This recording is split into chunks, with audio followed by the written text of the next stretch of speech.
Okay, my silly little perfect angels. We are doing a solo pod episode today. I have a story that I feel like all of my friends are like obsessed with. Unfortunately, it did kind of end in a very chaotic way, but it's like one of my favorite things that's ever happened to me. And it's also something that taught me like one of the best lessons I think that I've ever learned. Not to be like self-righteous, not saying that I'm the person you need to be taking advice from, like I know everything, but this is a lesson that I desperately needed to learn, and I am so happy I did the way that I did.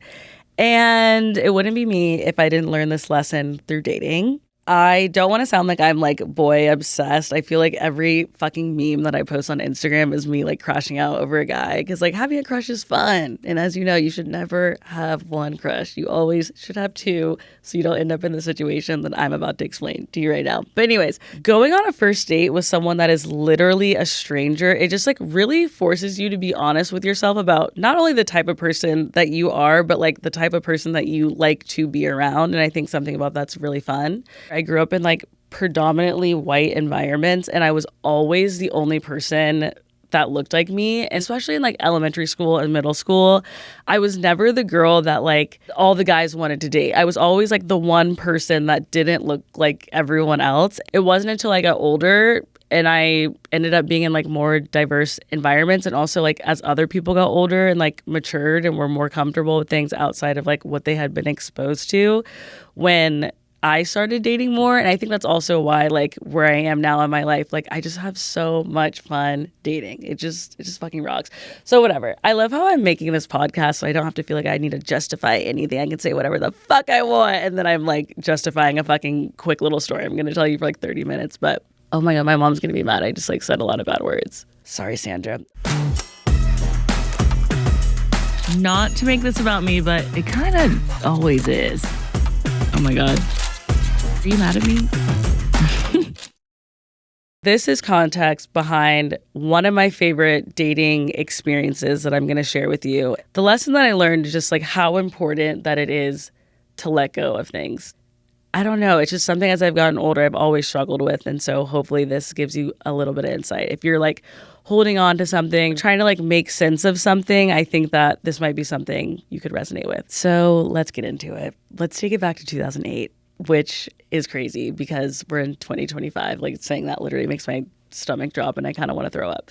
It's 2008. And as you guys know, both of my parents are Olympians, which by the way, I feel like my whole life I hid that from everyone because again, going back to like my childhood, I just like wanted to fit in and I wanted to be normal. And I know it sounds really silly, but fitting in was like survival. So if there was any reason I was standing out for anything, I was like, I'm going to throw up and I actually hate this. So I never told anyone my parents were Olympians.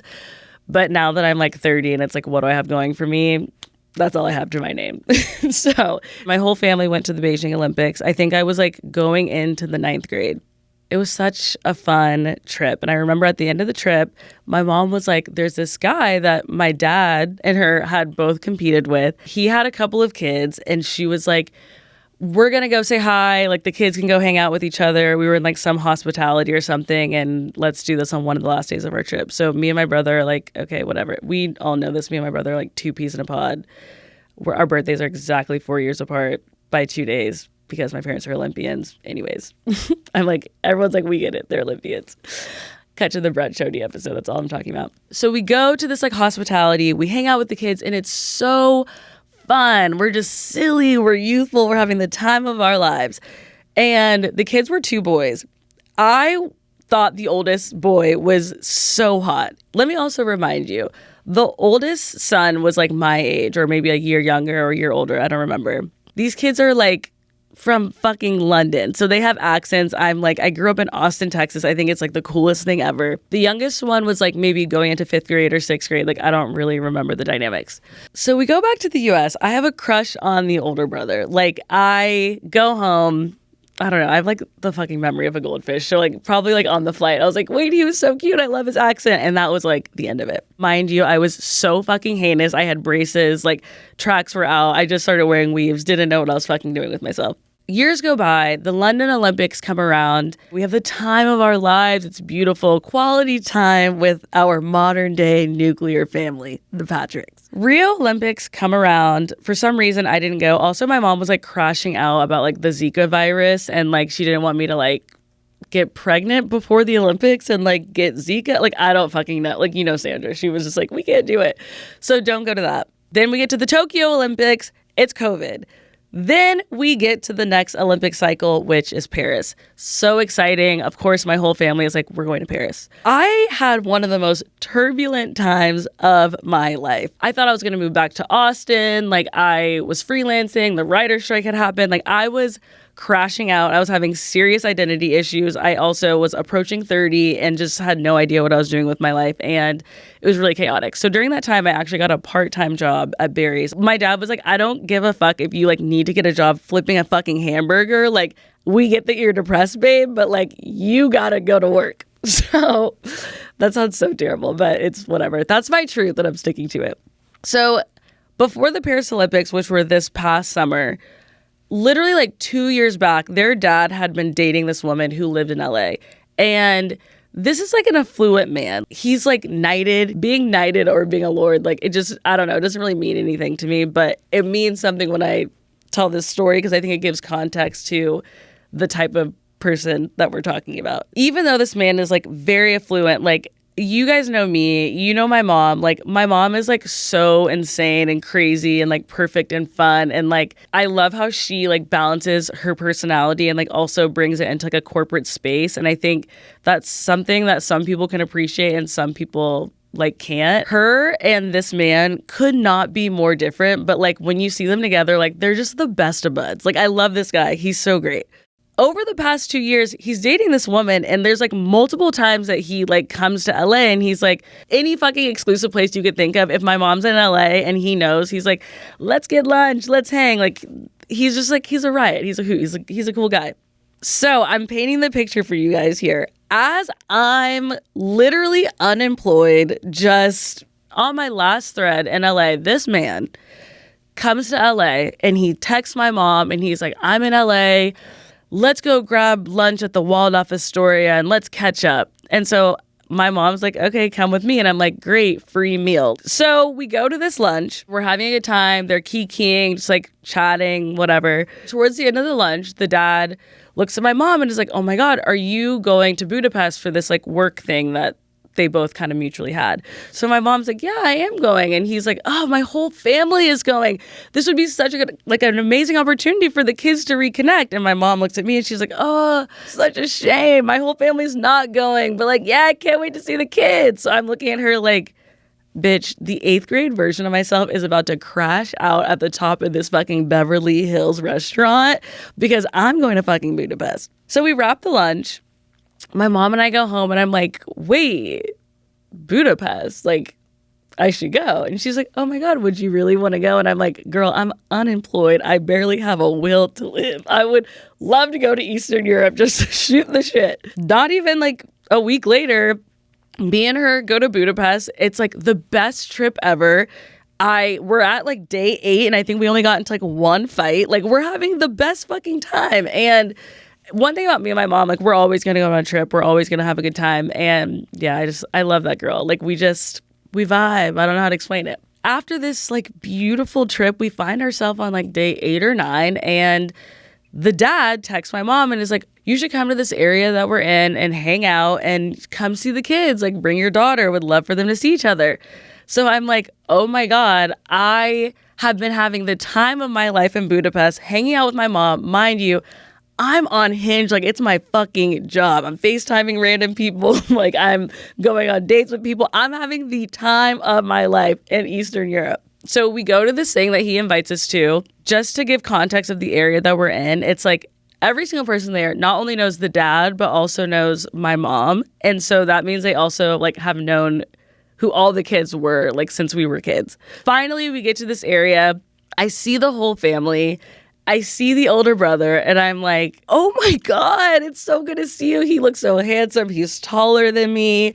I'm like, this is the moment. And he turns around and he goes, and this is my girlfriend. In my head, I'm thinking like, right, Like, of course, this guy has a girlfriend, which is fine, you know, like love wins. I'm just so happy to see him and whatever. This is literally where the story starts.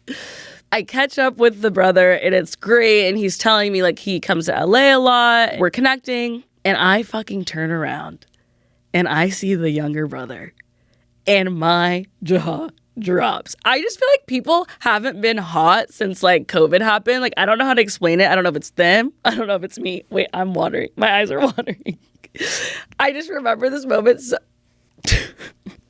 How I'm reacting now is how I reacted in the moment. I was blown away because I was blindsided. I was blindsided. This guy was so hot. And no, is it hot in here? Fuck. Jesus Christ. The last time I saw him was like, I don't know exactly what the age difference was, but I was like going into the 9th grade and I think he was like going into middle school or like, I don't know what it was, but he's actually literally just 2 years younger than me. But like, you know how those years are like weird developmental times. He looks at me and he's like, hey, and he says his name. And I'm like, this is fucking crazy. Like, this just rocked my world, bitch. He's there. He's with his sister. They're going back to their seats. And so, again, everyone in this area knows me and everyone in this area knows my mom and the dad. So everyone's like, oh my God, they're sitting up here. Like, let me move, Sierra, so you can sit next to him and whatever. Because everyone knows he's single. I'm single. I'm like sandwiched in between him and his sister, who's also in a relationship. Her boyfriend was there too. The three of us just like instantly were having like the silliest little time. And I cannot be so clear. I never think anyone is like attracted to me or likes me. Like, I thought this guy was so hot, but I had a Hinge date that night. Like, it was just kind of like, I met this hot guy. Cool. So we're sitting down. The sister is just like, I fucking adore her. She's so silly and she's so fun and she's so cool. And as we're like watching the track meet, she's like, so what's your type? And I'm like, I don't know, like silly and fun. And literally she's like elbowing her brother. It's like, oh my God, her type is silly and fun. Like, that's so you. And I'm like not even picking up on the clues. Like, I'm like, yeah, like we like silly and fun people. Like, no big deal. As the meet comes to an end, me, the younger brother, the youngest sister, there's another sister, we are just like keying. They're like, what have you been up to? I'm like, literally, they're just like going through my Hinge. I'm like, I have a date tonight. I have a date tomorrow. They're like, what are you doing this evening? And I'm like, I just told you I'm going on a date with this guy. And they're just like eating it all up because I'm free. Like, I'm just literally in this city to have fun. I'm unemployed. Like, that was my only priority. I love connecting with people. I love learning about myself. Like, I'm like, yeah, of course I have a Hinge date tonight. Like, want to see? The younger brother is like, oh my God, we'll love that for you. But we're all going to go back to our hotel and you should come and like have a little drink before you go on your date. And I'm like, okay, cool. Like, love a pregame moment. Also, like, when you drink in Europe, you don't get bloated and like you're not hungover. Like, it just like the alcohol like doesn't exist. I don't know how to explain it. The whole family's there. Everyone like kind of gets a drink. After 30 minutes, literally everyone leaves. The next thing I know, my phone dies. I fully bail on the Hinge date. It's almost 3 a.m. and me and this guy are just catching up. This guy being the younger brother. Truly, even though we were catching up and like having just like really light, fun conversation, I go home. I like truly just didn't think anything of this interaction. That was the end of it. Until my last day, I get a DM and it's from the younger brother. And he says, hey, my family is going to this rooftop drinks thing. You should come. And I'm like, yeah, sure. Woo, love it. And I asked my mom, she's like, Sierra, I am not going with you to this rooftop drinks thing, but I can't be more clear with you. Our car leaves our hotel at 4:30. And if you are not in that car, you will be left. And for context, like, she will leave me. One time she literally left me and like we were going to Jamaica and I was late to our family vacation in Jamaica. But anywho, so I go to the rooftop drinks thing and my mom goes with me and she drops me off and he meets us at the door and they have like a cute little banter and me and him go up and the second we walk in, they like hand us like a little glass of bubbles and I randomly meet this guy. I start talking to him. He sees someone that he knows. He starts talking to them. After like, I don't know, 45 minutes or so, like it became like a group of like 7 or 8 of us. And we all kind of looked at each other at like midnight. And we were like, should we go out? And again, this was during a very chaotic time in my life. So I was like, yeah, I'm so down. And I need someone to explain the logic that I had because I wasn't even like really drunk at this point. But I was like, if we're going to go out, I have to full send it. Like, I can't go to sleep. If we're going to go out, that means I just have to stay awake and then go straight to the airport. And everyone's like, totally. We're so aligned. Love that. That's exactly what you need to do. I'm like, these are my people. I love Europe. I'm having the best time of my life. So we decided to go out. We transitioned from our bubbles to espresso martinis with tequila to tequila shots.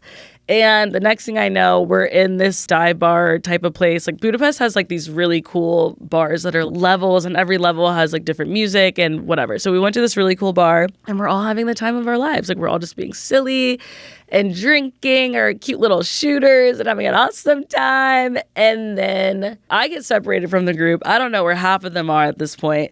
His sister, we're dodging random guys left and right. I have no idea where the younger brother is, but like, we're all just like a pack. We're having a good time. Until this moment happens.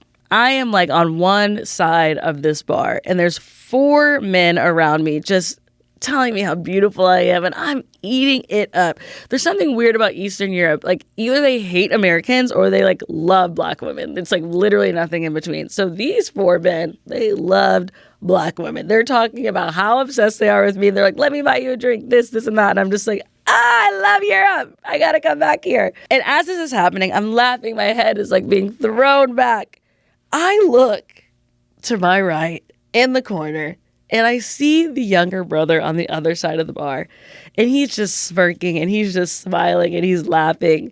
And I just looked at him and I said, that's my man. I don't know if it was the tequila or what, but something just, I don't know. I just literally stopped talking to these 4 guys around me. I started walking towards him.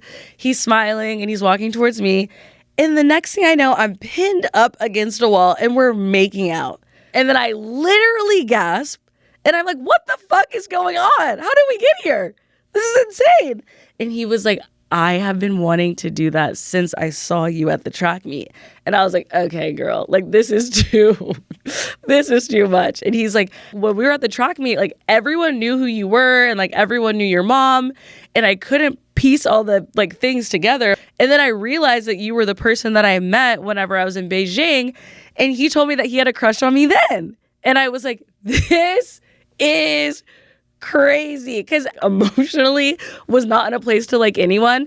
I just was like literally blown away that God can make a creature that attractive. I'm going through like tagged photos, still hot. Like, it's just crazy. And you know, because people look crazy in the tag photos. My jaw's on the ground and I'm like laughing. I'm like, this is so insane. And he looks at me and he goes, what time is it? It's 1:45 a.m. And he's like, we have to get out of here. And I said, what do you mean? And he was like, we all decided since your car leaves at 4:30, you have to leave by 3:30. So like we have like barely even 2 hours. Like we have to go. And I'm like, go where? Well, let me tell you where we went. Grabs my hand. We run out of the bar. We're making out in the streets of Eastern Europe. I'm pinned up against random walls. This is actually like so insane. Just so we're all on the same page, I really hope that no one in his family is watching this and no one in mine is watching this. Anyways, we're in his hotel room. We're making out. We get straight to the bed and literally, I was wearing a dress. The second we get in the bed, his hands are on my hips. I'm up on the wall above the headboard. How the fuck did we get here? And let me tell you this. I never go into the first time of having sex thinking it's going to be like the best sex of my life, because yes, it can be enjoyable, but I want to like know someone and I want to feel like super comfortable with someone. This wasn't like the best sex of my life, but it was the best first time of my life. The essence of him and us together was just so fun and so silly. And then we just like laid in bed and we talked and he was like, you should stay. And I was like, you're crazy. I'm in Budapest. Also, for context, my family was about to go to the DR on a family vacation. So I was like, how am I going to get there? My mom would really have killed me then. I'm in the bed with him. He's telling me to stay. And I'm like, I have to go back to America. Like, what are you talking about? 3:30 comes around. It's almost 4 and it's time for me to leave. And I leave. That was the end of it. I just remember having so much fun with him and being like, wow, when that guy's like 32 to 34, like that could be the love of my life. Put a pin on all that. Hanging out with him was like just such a cool, special moment. Dating is so weird too, right? It's not like a friendship where you get to know each other over time and then you're like, oh yeah, we're friends. Oh yeah, we're best friends. You meet someone and it's like, we're supposed to date. We're supposed to be in love. Let's wait to feel it. Like, it's a weird dynamic that feels very inauthentic to me sometimes. And it was one of those situations where I was like, oh my God, this is like a person that I'm intimate with and that I really just feel like super connected with. Honestly, like I felt connected with him on the friendship level too, but whatever. I was like, holy shit, I could not imagine a better way to leave Budapest. So when I get back to the States, we like definitely kept in touch, and it was like really flirty and cute and wholesome and lovely. He was the only crush that I had.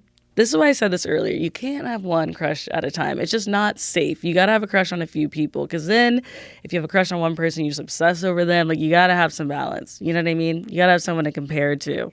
I was really holding on to like this connection that we had. And simultaneously, I was on my way to one of the darkest depressions I have had since like probably I was in college. I'm sure I'll save that for another podcast episode. I was really not feeling enough because I was about to turn 30.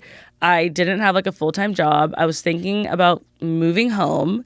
I had a few friendship falling outs that from my perspective really had to do with like my personality and like us just not meshing. I'm sure I'll talk more and more about this on the podcast, but I really struggle with the idea of not being palatable for everyone, because I know that I'm not, but I also like welcome the idea that like no one is for everyone, and that's okay.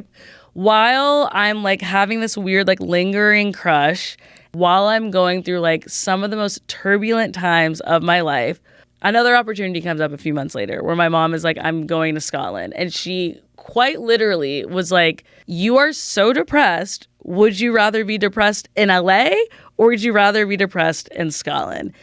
Babe, now that I know, hindsight is 2020. I would have rather been depressed in LA. At least it wasn't fucking cold. Of course, I decided to go on this trip. I like needed to see my mom. And so I tell the younger brother, I'm like, oh my God, I'm going to go to Scotland. Will you be there? And he's like, yes, I'll be there. Woo, fun, silly times. And I'm like, yeah, can't wait to see this guy, this serotonin rush. This guy who, what I love about the essence of our connection is that it's like silly to its core and not serious. Y'all, when I tell you I went to fucking Scotland, and I don't think I've had worse compatibility or connection with someone in my life. The free, silly, like I can do anything vibe that I had in August or September when I had met him at that track meet was not the energy that I had by the time I saw him in like February at this new track meet. The crash out was loading. I see him, like we hang out a couple times, like we never had any quality time, which is like totally fun. It's really funny actually now that I like unpack this story more, because there was a guy at that track meet in Budapest that I did not go on a date with because I was like busy and whatever and like hanging out with the younger brother. I ended up meeting up with him in Scotland. And it was such a crazy moment because he was like literally the definition of like secure attachment. He was so clear that he liked me, and we just had like really easy conversation. And I like was wrapped up in this other thing a few months before, so I never even got to meet him. And just so we're all on the same page, I'm not even worried about getting a cease and desist from this man for sharing all of our dirty laundry, because where things ended, I did see him in Paris this past summer. We did hook up. I did have to take Plan B. Anyways, I'm not getting into that. Where things ended, I know he's not watching this, so we're in the clear. Let's get to the point here and what I learned from the situation. I'm a Leo. I'm loyal to a fault. I believe in unconditional love, and I love showing up for people. I love doing everything 110%. And what I learned from this situation was that you can experience something that is so good. You can experience something that fucking rocks, that will never happen to you again. But that doesn't mean that like you have to hold on to it. You have to be open to the idea that holding on to it and feeling like you have to do so could ruin it, if that makes sense. And not to like beat a dead horse. Sometimes good things don't have to last forever for them to quite literally be good. And I don't want to say that, and it sounds like by holding on so tightly to something that you could ruin it or lose it forever. Like, I'm sure that's not always the case. But I do think, especially in the context of dating, there's an element where like you can't do the wrong thing with the right people. Anytime I have done anything out of scarcity or out of this feeling of like, I have to do this so they understand me or so they see me or so I can show that I'm like putting in the work. Anytime I have done that, relationship, job, friendship. It's not coming from an authentic place, and it never lands the way that I actually want it to land. After the whole thing happened in Budapest, there was a couple of times where I was like, oh, like I really wish I could see him. That was so fun. Obviously, like having a connection like that is like a serotonin hit. Like it feels good. Really, at that time, I hadn't really been forced to be like, hey, something really cool and fun and good can happen, and that's just like a part of life. This one moment that, let me remind you, you deserve cool and fun things to happen to you, is so rare that you have to change everything that is going on in your life to accommodate to it. And again, like this isn't just a relationship thing. And then you peel back even more thinking about like wanting something to have meaning. What the fuck does that even mean? Like, what are you trying to prove or validate? Why do we have this idea that something has to mean something? I'm an obsessive person. I've always just felt like if I'm doing something, it has to be for a reason. Like sometimes you can just fucking do something just to fucking do it. Sometimes you can experience something just to fucking experience it, and that's it. Meaning could mean so many things that you don't even know in the moment. It could be something that you're learning like 5, 10, 15 years later. When you are raising a family with the love of your life or at this other job, like you reflect on this really cool moment and like that's when you realize what the meaning was or whatever the fuck. Anyways, I know I'm going on a tangent. And it's funny because after this whole situation happened, I actually was so lucky. I got to interview Gabby Thomas when I was working at Pop Sugar. Shout out to Gabby. I love you if you're watching. Can't wait to have you on the pod. The essence of it was kind of talking about her success and all the things that she's accomplished. And one of the things that she said that was so crazy to me, during her collegiate career, she took a year off to like study abroad, which is like, if you don't know much about like college sports specifically, like taking a year off is like legitimately insane. It's not something that you really do, but she was explaining how her like letting go of the sport is why she has the energy to like give so much to the sport now. And she was also explaining how that moment made her realize that everything that she does is not the sport, and that's what makes her good at the sport, like forcing her to fully have balance. This idea of like holding on to like any idea that we have of who we're supposed to be, how we're supposed to act, who we're supposed to be around, who we're supposed to be with. Literally at the drop of a dime, you can change your mind about any of that shit at any time. For Gabby, obviously track was and still is her world, but like I love that she had this moment where she was like, I'm stepping away from it.